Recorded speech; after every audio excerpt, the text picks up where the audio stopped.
I'll be honest, normally with that particular camera, it always goes to a little kid, simply because a kid with a tablet isn't conspicuous or suspicious at all. So I just look special. That's yeah, okay. exactly. So this place used to be something relevant to the history of Charleston. This used to be the Eliza and Charles Pinckney mansion site. So their mansion actually sat in the front of the space where the two cars are parked. Please don't stop the music. Is that what it said? Stop the music? Please don't stop the music. Oh, the song. Is that what it was? Yeah. It was a song? Like, I know that song. But anyway, Eliza, her garden was lined up with Five Church Restaurant and came all the way across. See, this is where you're going to grab that top handle. There you go. Just keep it nice and straight. Look at you. See? You're a pro. Need a job? But anyway, her garden was lined up there and came all the way across, and then the servant and slave quarters were all the way in the back of this space. So that kind of gives you the layout of the land. So who the heck were these people? Eliza and Charles actually had a son named Charles. They had a nephew named Charles. That's 3 different Chucks. That's why we look for secondary clues. Wow, looks like this whole parking lot's about to empty out. So we're actually going to move over here, right over here to the sidewall, like we're just kind of hanging out. So the son and the nephew were signers of the Constitution for South Carolina. That's a big deal for us, but I actually hate politics, so we're going to move on to Eliza. I will tell you, before I even mentioned that last night, the word Constitution and document showed up on the word list before I even mentioned it to the group. So, yeah. And the funny thing is for you guys too, when you guys get your data back, it stays up there for an entire year. That way you can go see what happened for the rest of the month, who had the highest scores. I do rate everything, so it is a thing for me. So I created a rating system to see how active these actually were, so you can kind of pitch yourself against each other. It's almost like a small contest. The more you capture in real time, the higher your score is going to go. It also accounts for my spot checks. Anyway, back to Eliza. She married Charles, her husband, at a young age according to today's standards. So, which, by the way, I'm not going to give you questions like what color is George Washington's white horse here. This is where I start withholding information on purpose. But anyway, if you're going to ask her later on how old she was when she got married, don't expect to hear numbers like 12 and 14 from the colonial days that she came from. Think of today's standards. Reason why is her husband was over double her age when they married. So it's kind of a creepy age gap back then, creepy age gap now. Anyway, she marries him because her father's over in England. He thinks he's dying, and he's trying to bring all of his kids home one last time so he could see them. Eliza didn't believe he was dying, so she stayed put and got married. 1744. You don't get married in that year to get a green card. We're not a country yet. So she did marry him out of love. It's not like a foul play, love affair or anything like that. She actually remained a widow even after his death. So, but she was right. Dad didn't die right away. He started sending her gifts from England to where we're standing. You guys have been in town for a day. You've seen the word indigo somewhere. That's a plant that makes blue dye that makes our blue jeans blue. Her father sent her indigo seeds. She's the one who started it as a cash crop here in Charleston and for the States. So, when she got the seeds, she didn't know what to do with them. She had to learn from her servants and slaves how to keep it cultivated. It's not hot here all the time. When she figured out how to do that, she learned how to make the dye, then moved it to a cash crop, got a hold of her dad and said, rice plantations are going downhill. We're going to make a killing with the indigo. We now have an international businesswoman during colonial times. So that's absolutely unheard of. That's the boring business shit of Eliza. Let's get into the crazy questions and the weird stuff, because that's why you're here. Eliza is like, I'll be honest, like this is a space I was looking to retire, by the way. This is the one I was looking to take out this past year and add a new one. But I've been coming here for 4 years and nobody comes here because there's obviously nothing to see. But I keep getting drawn here. I don't think we're going to be disrespectful with the two of you, but this is a place of respect for sure. I've had people that have come here and have been very disrespectful to her, which is why I was looking to retire it. Again, I was getting nasty disembodied messages coming through the spirit boxes because of their disrespect. Like, hey, please just leave us alone, going over 13 radio stations. That's not radio chatter, if that makes sense. So that's literally going 13 radio stations, and it was more messages like that. That's just the one that sticks out the most. So we're gonna be respectful while we're here, but you're gonna ask her about her death. She's pretty open about it.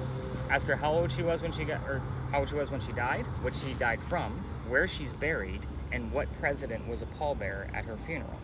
So what's going to happen here is we're going to kind of take 1 or 2 laps around the space, depending on what you're finding and what I'm finding between my 2 devices. We'll kind of determine if we're going to make one more lap. I always keep it brief here. That was kind of like my little bargain with her, so I can continue to come back. But again, this place is brief, but we're going to see what we can get out of it. Looks like a lot of the cars left, so lucky us on a Friday night. Normally on a Friday, every parking space is taken up. So this actually also tells me why I only had 2 bookings for tonight. of like this parking lot's not full, which means the city's not full. So something happened somewhere. I don't know if it had to do with those airlines or what was going on, but it just makes more sense. But anyway. Can I ask, what's an example of something that's borderline like disrespectful for her? Particularly on this day in the month that we're in, do not ask her about her children. Like that is, I'll explain why before we leave. And again, I'm going to reveal all the answers whether you get them or not. So it kind of ties the whole thing together to show you how the puzzle piecing works when you're going through your data. But when I say disrespectful people, like I will get teenagers in here and they're like, come on, Eliza, let's give some answers, you know, and they're like, come on, man, like seriously, you know, I had a young lady just last week that was kind of like, this is kind of a joke, Eliza, you haven't said anything. I'm like, oh man, I was like, okay, we're wrapping it up. Like, and I'll be, every single night before I meet with you guys, I come here to tell Eliza how many people I'm bringing. It's just kind of a sign of respect. You know, even if I still make a round going this way, I'll still talk to Eliza out loud. Okay, Eliza, I'll be bringing 2 folks tonight. It's Nari. Sorry, I almost called you Naria. I don't know where the hell that name came from. But I have Nari and Justin coming with me tonight. I was like, so it's just going to be the 3 of us. I was like, we'd appreciate if you would reciprocate some answers back for us. You know what questions we're going to be asking. Let's just kind of have a good time and happy 4th of July. You know, that was kind of what I said as I walked by. And I do it every single night. So let's make a few laps to see what we can get. You hearing anything, Justin? I heard 90 a while back. Numbers and names normally don't lie. I don't. Unless, of course, the name is so modern that it just doesn't fit the bill at all. But 524. no way. Really?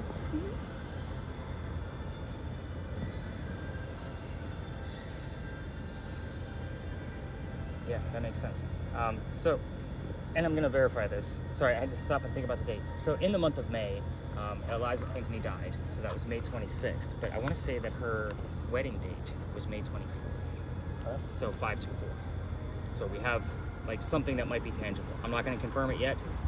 But again, I'm always going to look for something else like the word marriage or, you know, something along those lines, or husband, like anything relative to a wedding, or you kind of get my point.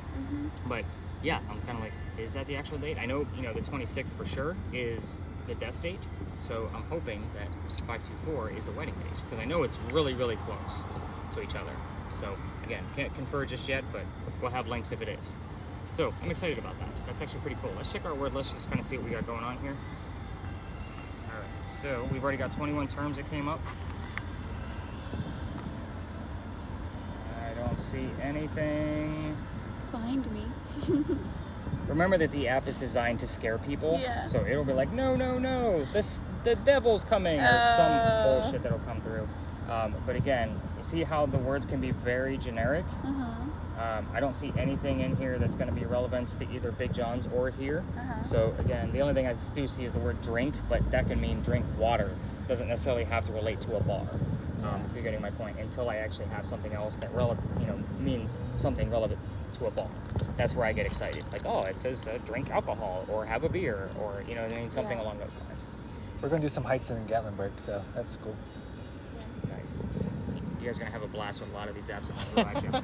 So let's take a lap. And Nari, you don't have to ask these things out loud. If you just want to focus on it, that's fine too. Okay. So again, some people are uncomfortable with talking to somebody that they can't see. Yeah. And I totally get that. Yeah. Well, I do want to thank you, Liza, out loud, for letting us into her space. So thank you, Liza.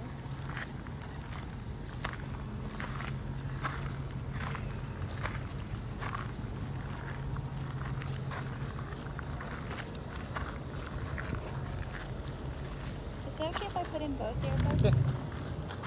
She needs to focus. Yeah, no, definitely. Preach. Okay.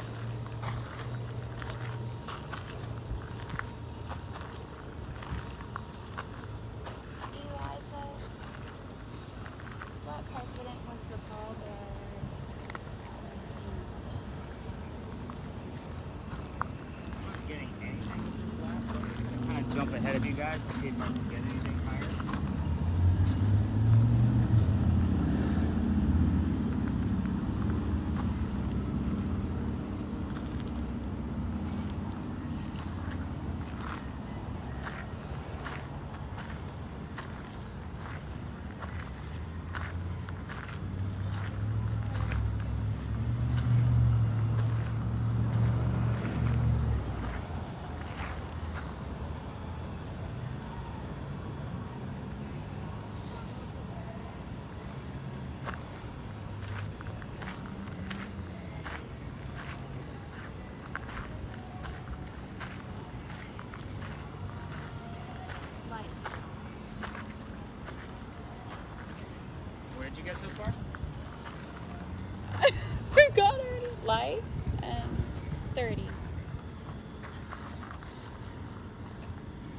little bit of a small spike, 10.7. And that's small for this location. That would actually be pretty astronomical for another outside location, just so you know. I mean, and there's no electricity in there. So, I mean, there's electrical wires around us, but they're not close enough to give off that kind of EMF. I'll explain this a little bit further before we leave the space, but I do want to do another lap just so you kind of get the other chance. So I'll kind of give you guys the opportunity to just kind of wander wherever you want to go. Okay. But I am going to kind of keep an eye on this little area where I got that small spike. There's a 14.3, 57.5.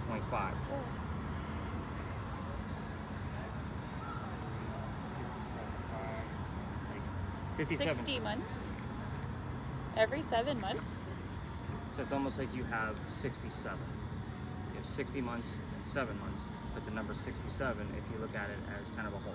So I don't know if that means anything, but I'm going to dive in. I'm kidding. That's right. I'm kidding.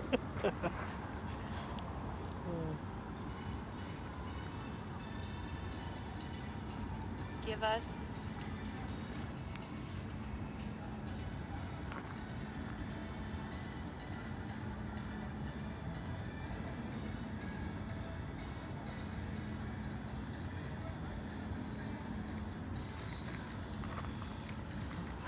I had a 57 right here. Now it's down to 1.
sister.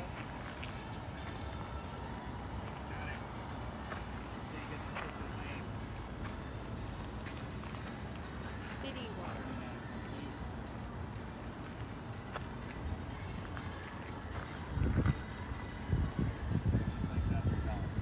So when I'm looking at these numbers, so you can see how it's, to me, like 0.6, 0.8, like we're still in a steady area. Then all of a sudden it'll spike up to 20, 30, or 40, and then goes right back down to that number, like something super low. Like if it was a man-made object, it would be, for example, your cell phone would go like 2.5, 5, 2.5. It comes in a rhythm or a pattern. I look for the abnormalities of the way it's reading out. So we're still probably on, like there's a 7 all of a sudden, and then a 0.2. Kind of get my point? Like that 7 makes no sense whatsoever. Yeah. But we've gone all the way up to 57 with that, and I'll explain what those are. Did you hear anything else besides sister? No, well, I turned it down to listen to you. I just meant while you made your quick little laugh. No, but I was asking her about, I asked her to tell me about her wedding. And then you heard the word sister. And I asked her, well, at the time she said sister, I was asking her to tell me about her kids. How many she about the said. children. Oh, had. Oh, sorry, just my brain went there. It's okay. I put it in the back of your brain. Oh, no, I know. I heard you ask about the president. Did you get an answer to that? I didn't. Let me check my word list real quick and see if I got anything. So far, I mean, there's some really vague stuff that's going on there. The word sister, I don't know if the sister was involved with the wedding. I can definitely dive into that. It's just not something I've ever had to look up before, but that's the beauty of what I do. I mean, coming here for 4 years, there's always something new to learn about the Pinky family, because there's been that much. And I'm constantly researching, so that's why. So since we last looked, they are shaken, kind of, if you look at it as a phrase like that, but that could be relevant to that earthquake I told you about earlier, but no other, I don't know, it looks like a phrase that way. yeah, still pretty vague stuff here. I am excited about the readings that I got. I know you guys didn't see all of them, but I think like you probably have a really good gist of like how your device works at this point, right? And because you've already poked the bear about the kids, I am going to wrap this up. So Sorry. it's okay. I'm sorry, This Eliza. actually happened a few nights ago too. Yeah, it was in my so go ahead and head. stop your video. We're going to go back to the wall. Also keep in mind when I'm going through that video for this location, there's a crap ton of foliage in here. It's not my friend. I'm normally looking at the alleyway only. So we may get some really fun smells, just so you guys know. This can be an alley for that on a Friday night. What's so weird right now is that Friday nights, any Friday night in Charleston in the summertime, there's at least 10 tours down here. We pretty much have the whole alley to ourselves. Like, what is wrong with this picture? Sorry, business analyst here, like, what is happening? So, and the smallest thing can impact business. You guys remember when we had those alleged spy balloons that were coming over this?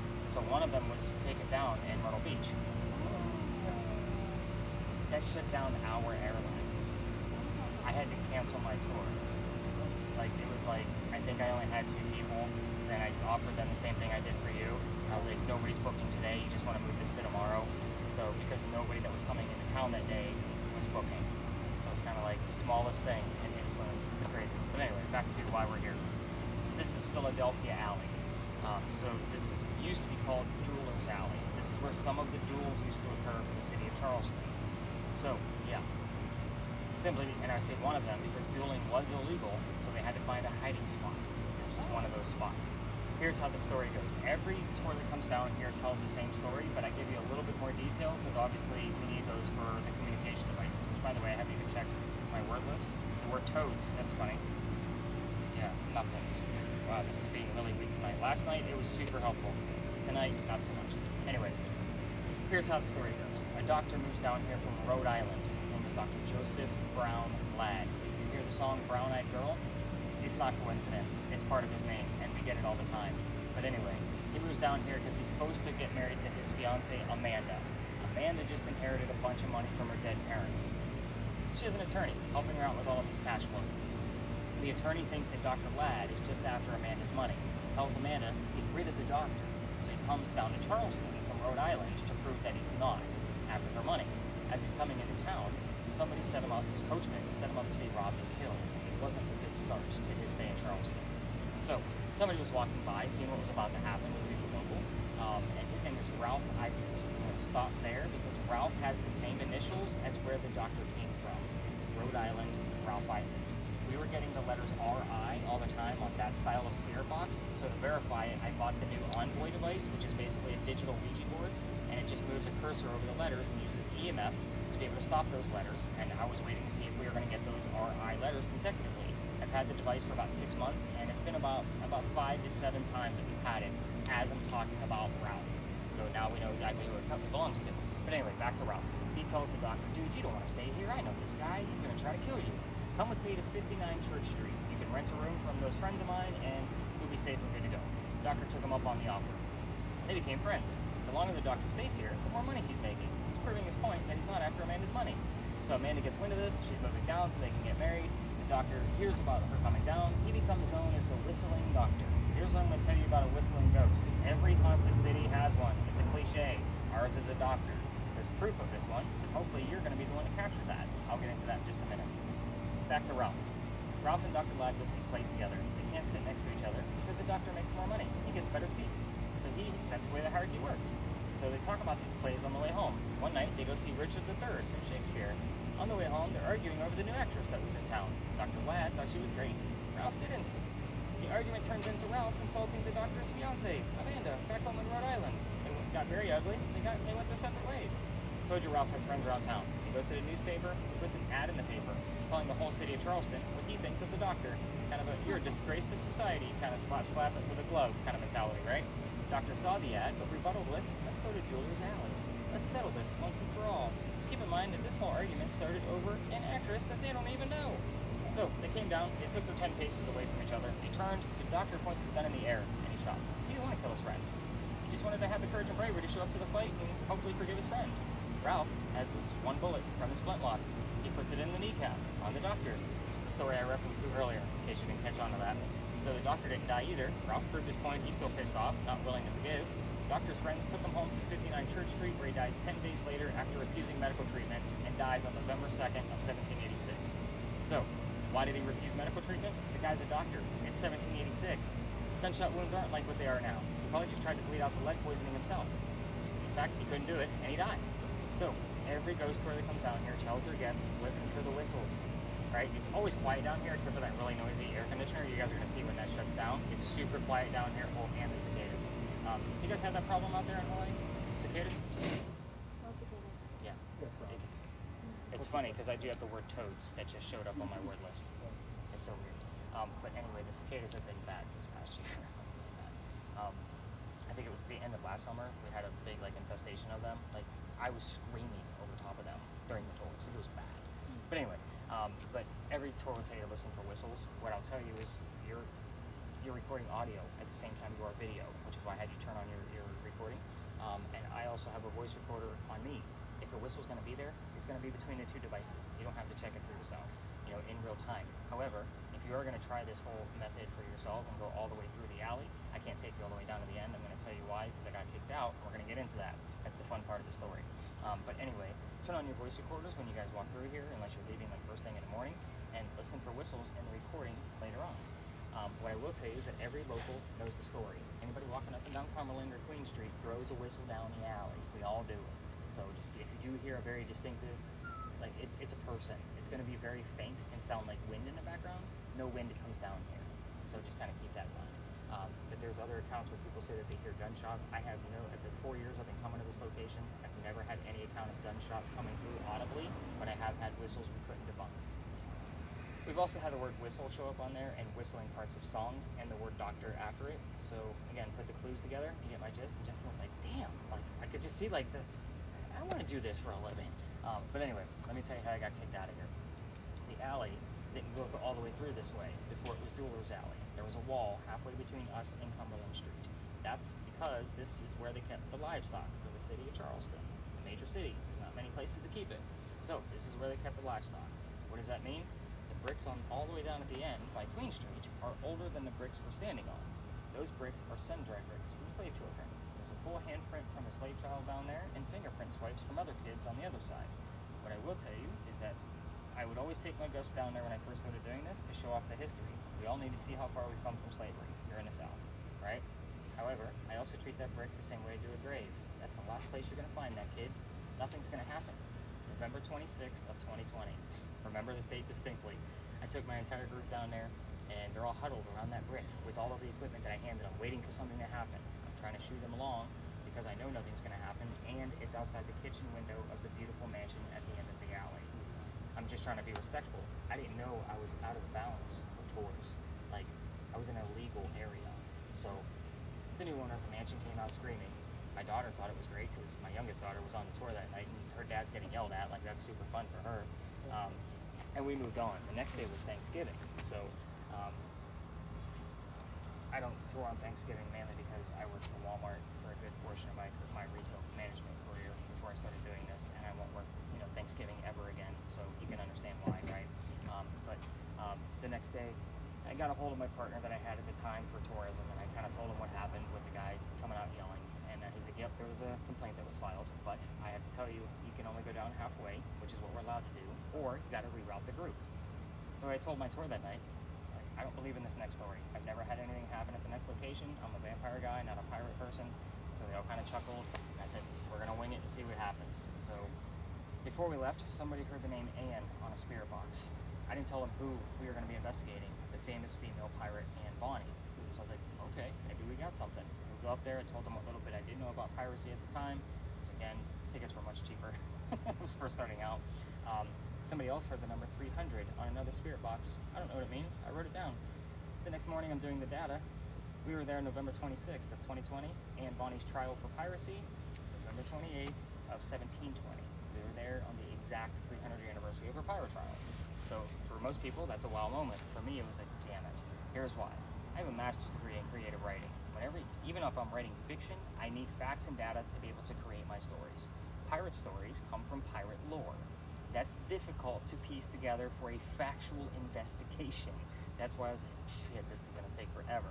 I still read books on pirates. I still watch pirate documentaries. I play pirate video games just to see the different versions of that time in history that we don't have a full account for. Everything we're going to discuss at the next location, minimum of 2 resources. Worst case scenario for you guys, you're going to learn a shit ton about pirates that you never learned about before. Oh look, finally, another tour coming through. But at any rate, so hopefully we're going to get things from this location along that as well. When we walk over there, you can keep that thing running if you want. We're only going up and around the corner. We will stay out of the way of the other tours and that kind of thing. But we will be able to spread out like what we did back at the Pink Mansion site. Have you heard anything since we've been here? I've totally been listening to you. Good. Okay.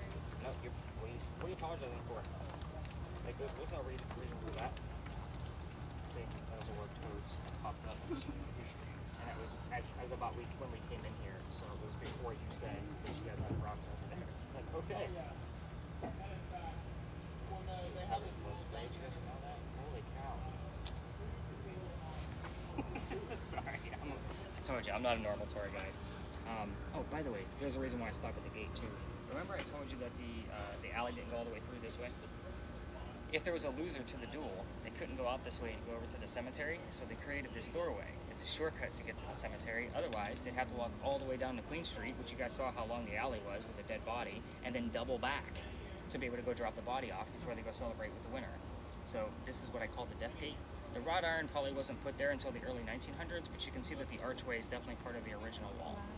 So I just like to point that out because not many people actually know what the hell that gate was there for, but it actually belongs to the church on the other side. So believe it or not. All right, let's go learn about some rated R pirates. You guys ready for this? Was not.com. And then where in Ireland she's from, I got Higher Education Act. Yeah, there's definitely no higher education in that location. Higher parts of Ireland? Rest of Your Life was another. Rest of your life. I do have the word conception. I very clearly. Asked about the transport.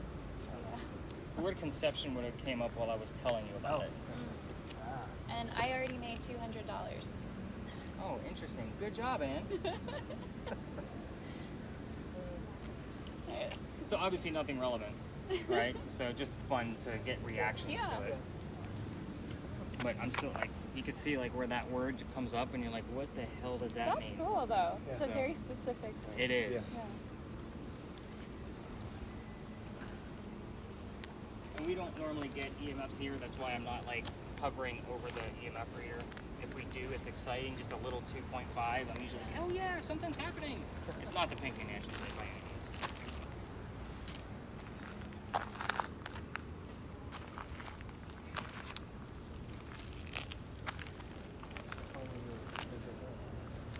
I've heard like a lot of Drake songs. I don't know if Drake has anything to do. I don't care that you heard Drake. But I usually like have to yell at the kids. Drake has come on a lot. I'm just saying. It's Friday night. I usually have to yell at the kids, like, they're like, I just heard Harry Styles. I'm like, I don't give a shit. What did Harry sing? But maybe there's a guy named Drake. I don't know. I get that all the time, too. I'm like, pirates from the 1700s don't know who the hell Drake is. So think of that. Have you guys seen Transformers? Uh-huh. Think of Bumblebee. He talks you through the radio. Yeah. It's the exact same intelligence. So he's not going to know who the hell Drake is. Just grasping But I at will tell straws. you, like, we're right next to the Cooper River, which is where the pirates would have come in from. Huh. So I will point that out as well. A Cooper is also a barrel maker. So during that, what's weird is during that same alley, there was a lot of Coopers that lived there because it was right next to the water and they were right next to the wharf. So we would get like one of their names and then the word Cooper, and I was like, oh, it's because of the Cooper River. I'm like, no, that's because that's his job. You know what I mean? Like they would see where I was connecting it a little bit closer than, oh, we're by the Cooper River and his name was Bob or whatever the case was. Like, nope, Bob was a Cooper. That's where the connection is. We have Bob here with us today. 2 and 2. I like numbers.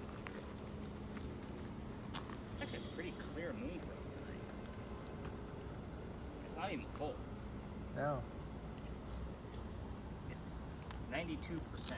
I don't know how people can call it songs. By the time I'm trying to figure out a song, it's something we've moved on to a Teenage different. kids do really well with Yeah. those. 2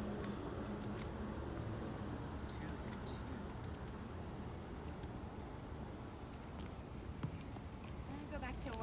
Yeah. clear answers.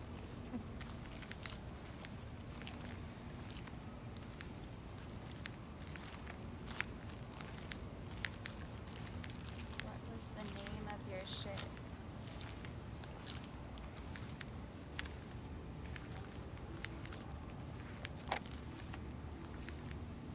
Choice. It's not a choice, it's a lifestyle.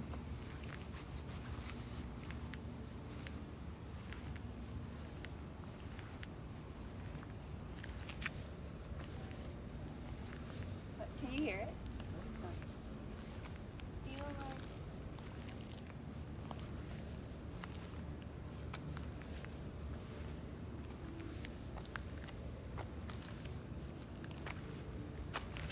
South Carolina.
$20 a month mean anything? You have the number 20. Uh-huh. Remember.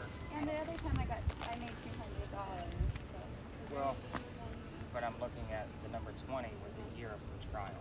So November 28th of 1720. So the reason why I asked for my name to come up specifically is because we have the word law that showed up. And I know that sounds like, hey, she had a trial. No, the name of her judge was Nicholas Laws. So again, I don't find it coincidental that we have that term while we're here. So my name will show up here. Actually, I want to say it showed up here. Was it last night? The night before. So, and everyone's like, it says your name. Because I have a separate device with this. It's not my phone. It's another one. But they're like, it has your name on there. I'm like, yeah, that makes complete sense. So I could get it here all the time. I was over there right before I got the 20. I was thinking about how old she was when she was hanged. She wasn't hanged. Or not, but when she died. Like I was just thinking about her death. So you got. But mostly I was thinking about her age. She went $20 a month. Is that what it said?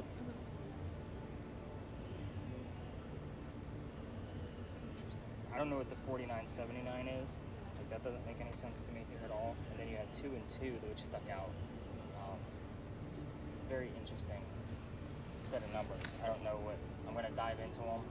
Again, if I don't find a reference, then I don't find a reference. It'll just be listed in your data set. So, anything crazy? I know you kind of were holding out like a suitcase. No. Nothing I could see. Yeah, this Just location. my shadows. Yep.